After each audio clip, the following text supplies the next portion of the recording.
सालों तक इंसानों का अत्याचार सहने के बाद कुत्तों ने पूरे शहर पर कब्जा कर लिया। फिल्म का नाम है व्हाइट कॉर्ड, तो आराम से बैठिए और मज़े लीजिए।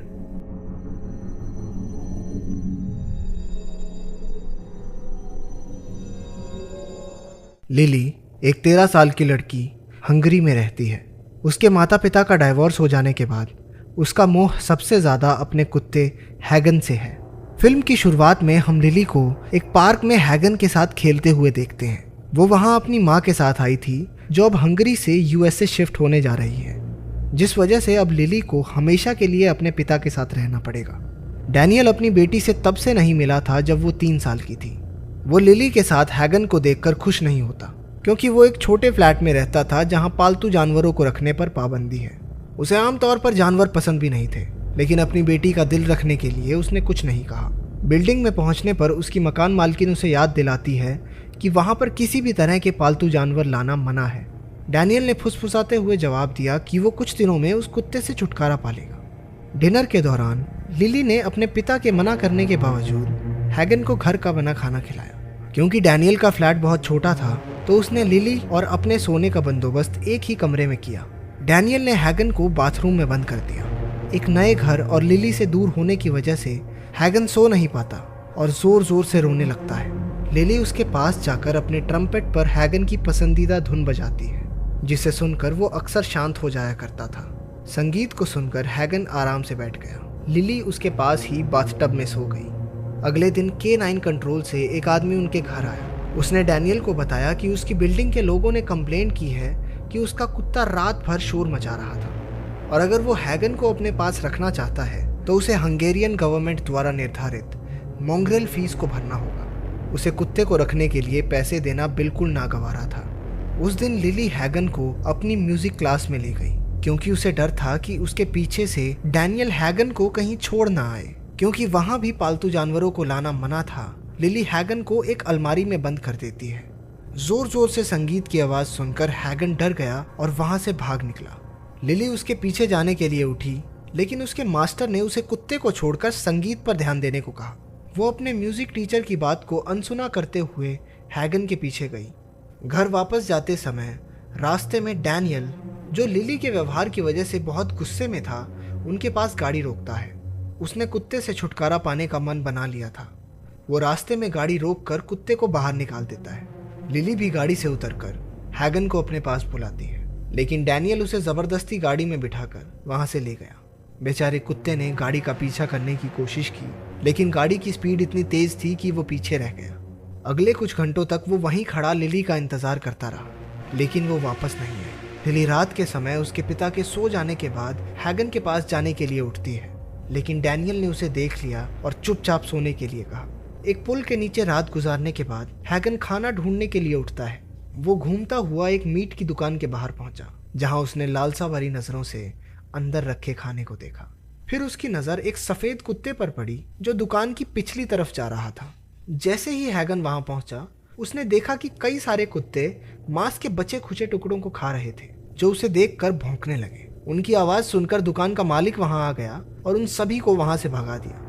लेकिन इंसानों पर भरोसा करने वाला हैगन नहीं भागा। इस पर कसाई को और गुस्सा आ गया।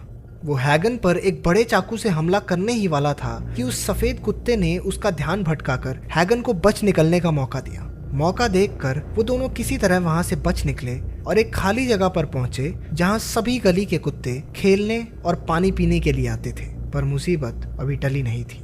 जल्द ही वहां एनिमल कंट्रोल वाले लोग आ गए, जिनका काम था आवारा कुत्तों को पकड़कर उन्हें पिंजरों में बंद करना। हैगन और उसका दोस्त वहां से भागे, लेकिन एनिमल कंट्रोल वाले उनका पीछा नहीं छोड़ते। आखिरकार एक बेघर आदमी ने उसे छुपा लिया। उन कर्मचारियों के जाने के बाद वो बेघर आदमी हैगन के गले में रस्सी बांधकर उसे अपना पालतू बना लेता है। इस दौरान डैनियल लिली को अपने म्यूजिक टीचर से माफी मांगने को कहता है। क्लास खत्म होते ही लिली उस जगह गई जहां उन्होंने पिछले दिन हैगन को छोड़ा था। वो आसपास की सभी जगहों पर हैगन को ढूंढती है, लेकिन कोई फायदा नहीं होता। उसने जगह जगह पर हैगन के पोस्टर्स भी लगाए। रात के समय उस बेघर आदमी ने हैगन को एक डीलर को बेच दिया। अगले दिन सैबॉक्स नाम का एक आदमी कुत्तों की लड़ाई के कंपटीशन के लिए एक कुत्ता खरीदने आया। डीलर ने उसे हैगन को खरीदने से मना किया, क्योंकि वो एक खूंखार कुत्ता नहीं है और लड़ाई के लिए सही नहीं रहेगा। लेकिन सैबॉक्स ने इसके बावजूद उसे खरीद लिया। घर लाकर सैबॉक्स ने उसे प्रोटीन पाउडर का घोल दिया। उसे गुस्सैल बनाने के लिए सैबॉक्स उसे हर रोज मारता था। उसे ज़्यादातर समय पिंजरे में बंद रखा जाता। वो हैगन को सिर्फ ट्रेनिंग के लिए ही बाहर निकालता था। अगर वो सैबॉक्स की बात नहीं मानता तो वो बेरहमी से उसे पीटने लगता। उस बेचारे की जिंदगी पूरी तरह से बदल गई। सैबॉक्स की ट्रेनिंग दिन ब दिन और मुश्किल होती जा रही थी। हैगन पहले की तरह वो प्यारा कुत्ता नहीं रहा था। वो अब एक खूंखार जानवर बन गया था। धीरे धीरे वो और गुस्सैल होता गया। उधर लिली अपनी खोज जारी रखती है। वो एक डॉग शेल्टर में गई जहाँ की मालकिन ने उसे बताया कि इतने दिन बीत जाने के बाद कुछ भी कह पाना मुश्किल है। हो सकता है कि हैगन अब जिंदा ही ना हो। लिली निराश होकर वहां से बाहर आई तो देखा कि उसकी साइकिल भी चोरी हो गई। उस रात हैगन को लड़ाई के मैदान में लाया जाता है। मुकाबले के नियम बिल्कुल सीधे थे। एक को जीतने के लिए दूसरे कुत्ते को मारना होगा। लोग उन पर सट्टा लगाकर पैसे कमाते हैं। हैगन को देखकर सब मान लेते हैं कि वो हार जाएगा, लेकिन सैबॉक को अपनी ट्रेनिंग पर पूरा भरोसा था। हैगन और एक रॉटवाइलर के बीच मुकाबला शुरू हुआ। मुकाबला बराबरी का चल रहा था, लेकिन अचानक से हैगन ने उस दूसरे कुत्ते की गर्दन को अपने जबड़े में पकड़ लिया। हैगन मुकाबला जीत गया। उसके लड़ने के अंदाज से प्रभावित होकर एक डॉग डीलर सैबॉक्स से उसे खरीदने की बात करता है। सैबॉक्स के मना करने पर उन दोनों में बहस छिड़ गई। इस सब के दौरान किसी वजह से सारी बत्तियां बंद हो जाती हैं। मौका देखकर हैगन वहां से भाग निकला। वो पूरी रात भागता रहा ताकि उन निर्दयी डॉग डीलर्स से ज़्यादा दूर जा सके। लिली भी अपनी साइकिल चोरी हो जाने के कारण भागते हुए घर की तरफ जा रही थी। रास्ते में वो उसकी म्यूजिक क्लास में आने वाले एक लड़के पीटर से मिली। वो एक हाई स्कूल की पार्टी में जा रहा था। ये सुनकर लिली उससे साथ चलने के बारे में पूछती है। थोड़ा सोचने के बाद वो उसे ले जाने के लिए मान जाता है। अगर वो पार्टी के अंदर ड्रग्स पहुंचाने का काम करे तो। उस लड़के ने तरकीब लगाई थी कि लिली की छोटी उम्र और मासूम चेहरे को देखकर कोई उस पर शक नहीं करेगा। उनकी तरकीब कामयाब रहती है। वहाँ सभी उससे बहुत बड़े थे। वो एक जगह बैठी सबको नाचते हुए देखती है। रात होते होते वो थक कर वहीं सो गई। अगली सुबह पुलिस उस पार्टी में रेड मारती है। लिली के पास ड्रग्स मिलने की वजह से उसे पुलिस स्टेशन ले जाया गया, लेकिन जब उसकी ड्रग रिपोर्ट नेगेटिव आई तो पुलिस वालों ने उसे उसके पिता डैनियल के साथ जाने दिया। अपनी बेटी को देखकर डैनियल की आंखों से आंसू फूट पड़े। रात भर उसे लिली की चिंता खाए जा रही थी। उसे सही सलामत देखकर उसकी जान में जान आई। वो हैगन को उससे दूर करने के लिए लिली से माफ़ी मांगता है और वादा करता है कि वो उसे एक दूसरा कुत्ता ला कर देगा। लिली ने अपने पिता को माफ़ कर दिया और दोनों खुशी खुशी घर लौट आए। हैगन अगले दिन फिर से उस खाली जगह पर पहुंचा जहां उसे उसका वो दोस्त सफ़ेद कुत्ता मिला।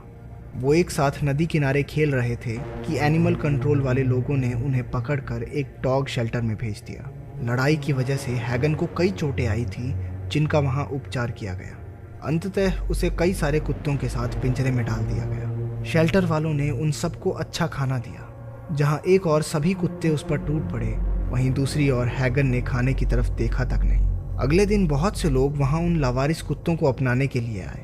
एक लड़की को हैगन अच्छा लगा, लेकिन जैसे ही वो उसके पास गई वो जोर जोर से भौंकने लगा। शेल्टर के कर्मचारियों की तरफ भी उसका रवैया गुस्सैल था, तो वहां की मालकिन ने उसे मार देने का फैसला लिया। लिली अपने म्यूजिक ग्रुप के साथ एक ऑडिटोरियम में परफॉर्म कर रही थी। डैनियल भी अपनी बेटी के प्रदर्शन को देखने के लिए वहां मौजूद था। हैगन को शेल्टर का एक कर्मचारी बाकी आक्रामक कुत्तों के साथ पिंजरे में बंद करने के लिए ले जा रहा था, लेकिन वो अचानक उस पर हमला कर देता है। हैगन ने उसकी गर्दन पर काट लिया, जिससे उस कर्मचारी की मौत हो गई। बाकी सब कुत्ते भी दरवाज़ा खुलते ही उस पिंजरे से बाहर भागते हैं, क्योंकि हैगन ने उन्हें आज़ाद किया था। वो उसे अपना सरदार बना लेते हैं। शेल्टर की मालकिन ने उन्हें रोकने की कोशिश की, लेकिन हैगन ने उसे धक्का देकर ज़मीन पर गिरा दिया। वो सभी वहाँ से भाग निकले। वो शहर में बेरोक भाग रहे थे। शहर में हर तरफ हड़बड़ी मच गई, क्योंकि वो अपने रास्ते में आने वाले किसी भी इंसान पर हमला कर रहे थे। जल्द ही कई सारे कुत्ते उस ऑडिटोरियम में पहुंच गए जहां पर लिली परफॉर्म कर रही थी। उन्होंने हर तरफ से ऑडिटोरियम को घेर लिया। लिली को आशंका हुई कि हैगन भी उनके साथ है। पूरे शहर में लॉकडाउन लग गया था। वो अकेली सड़क पर साइकिल चलाती हुई हैगन को ढूंढ रही थी। कुछ देर बाद कुत्तों का एक झुंड उसके सामने आया। वो साइकिल से गिर पड़ी, लेकिन कुत्तों ने उसकी तरफ देखा भी नहीं। पता चलता है कि हैगन उन सभी इंसानों को ढूंढ रहा था जिन्होंने उसके साथ बदसलूकी की थी। उसने जल्द ही सैबॉक्स को ढूंढ लिया और सभी कुत्तों ने मिलकर उसके चीथड़े फाड़ दिए। जब लिली वहां पहुंची तो वो वहां से पहले ही जा चुके थे। वो हैगन को ढूंढते हुए एक मीट की दुकान पर पहुंची। जहां उसे वो कसाई जिसने हैगन को मारने की कोशिश की थी जमीन पर मरा हुआ मिला। उसने अपने पिता डैनियल को फोन करके किसी भी हालत में ऑडिटोरियम के अंदर ही रहने को कहा। शहर में एक जगह पुलिस ने कुत्तों पर गोलियां चलाई, लेकिन उनकी संख्या इतनी ज्यादा थी कि वो उन्हें रोक नहीं सके। बहुत से कुत्ते उस डीलर के पास पहुंचे जिसने हैगन को सैबॉक्स को बेचा था। उन्होंने उसे भी मार दिया। लिली साइकिल चलाते हुए घर पहुंची और देखा कि उनकी मकान मालकिन जमीन पर मरी पड़ी थी। वो समझ जाती है कि क्या हो रहा था। उसे शक था कि हैगन उसके पिता को मारने की कोशिश जरूर करेगा।